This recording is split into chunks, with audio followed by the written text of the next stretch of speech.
Bill 660. All those in favor will vote aye. Those opposed will vote nay. Secretary will open the board.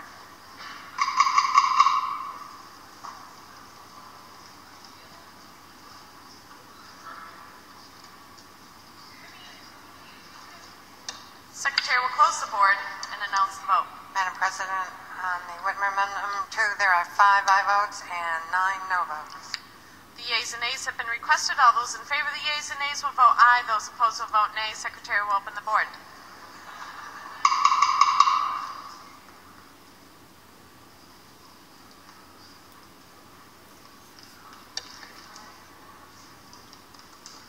Secretary will close the board and announce the vote.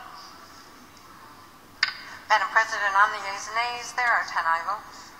A sufficient number of people having voted for the yeas and nays. The yeas and nays are ordered. The question is on the Whitmer Amendment number 2 to Senate Bill 660. All those in favor will vote aye. Those opposed will vote nay. Secretary will open the board.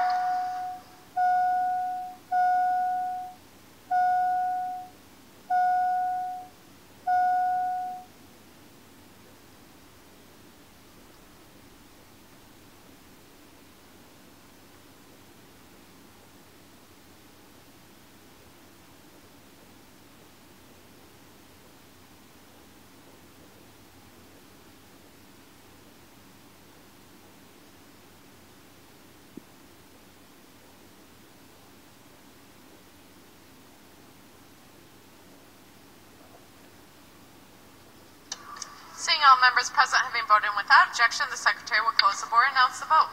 Madam President, on the Whitmer Amendment number 2 by record roll call vote, there are 13 aye votes and 25 no votes. An insufficient number of people having voted for the Whitmer Amendment number 2 to Senate Bill 660, the amendment is not adopted. Madam President, Senator Whitmer offers Amendment number 3. Amendment number 3 is scanned and available on the Chamber Animation System. Senator Whitmer to Amendment number 3. Thank you, Madam President. This amendment would admittedly render Senate Bill 660 somewhat moot, but in doing so, it would also simplify the state's regulation of marijuana across the board. Since the passage of Public Referendum Proposal 1 of 2008 to legalize medical marijuana, elected officials have struggled with distinguishing between the management and regulation of marijuana for medical use and for recreational use. But the question is that even necessary anymore?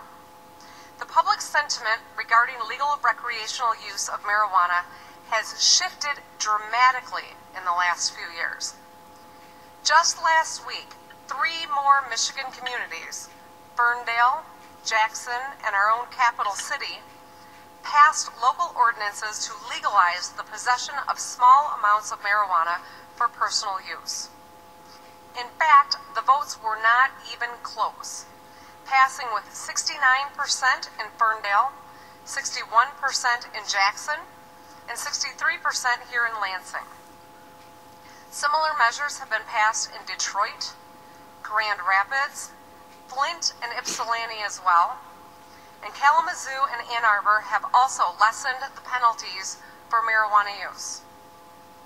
As Bob Dylan would say, the times they are a-changin', and we should be changing with them.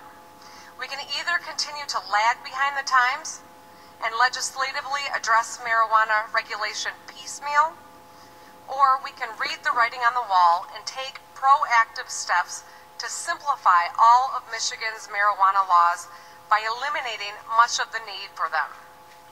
As public servants, we are supposed to be representatives of the people, and it's becoming abundantly clear that the decriminalization of marijuana is something that the people of Michigan are calling for. Some legislators have already had the foresight to introduce legislation to decriminalize marijuana in this state, including Senator Coleman Young, who is the sponsor of the legislation my amendment would tie bar Senate Bill